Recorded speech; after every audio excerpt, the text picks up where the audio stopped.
The forest was heavy with silence, broken only by the rustle of leaves and the cries of unseen creatures. But on that sweltering afternoon, another sound tore through the quiet, an urgent, fragile cry, piercing and desperate. It was the cry of a baby.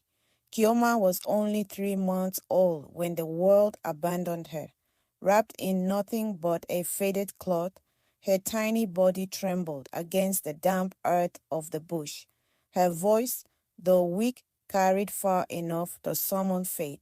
That fate arrived in the form of Mama Ifeoma, a respected herbalist of Umoka village.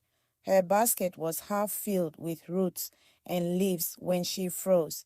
Hearing the wail, she followed it, pushing through thick shrubs until she stumbled upon the child. Mama Ifeoma's weathered face softened.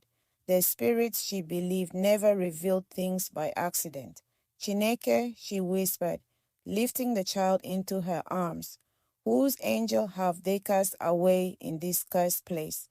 She took the baby home, fed her warm pap, and from that day, Chioma became her daughter. Years passed, and Chioma blossomed under the care of Mama Ifeoma. She was no ordinary child. The villagers said her eyes held a light too ancient for her age. By 16, she had become as skilled with herbs as her guardian, knowing which leaves soothed fevers and which roots could draw out snake venom. She walked the market with grace, her beauty impossible to ignore.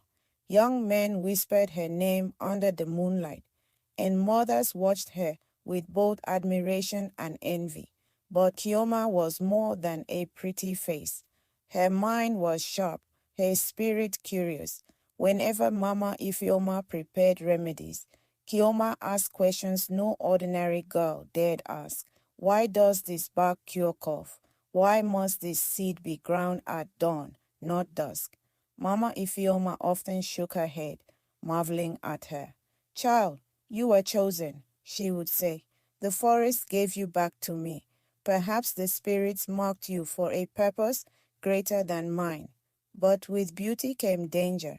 One night, a wealthy man from a neighboring village sent emissaries to Mama Ifeoma's home, offering goats and bags of cowries in exchange for Chioma's hand. She refused. Chioma was not ready for marriage, nor did she want a husband who saw her as a prize to be bought. Whispers spread. Some said Chioma was too proud. Others said she was a spirit child, destined never to belong to any man. But when sickness struck the village, it was Chioma's hands that healed.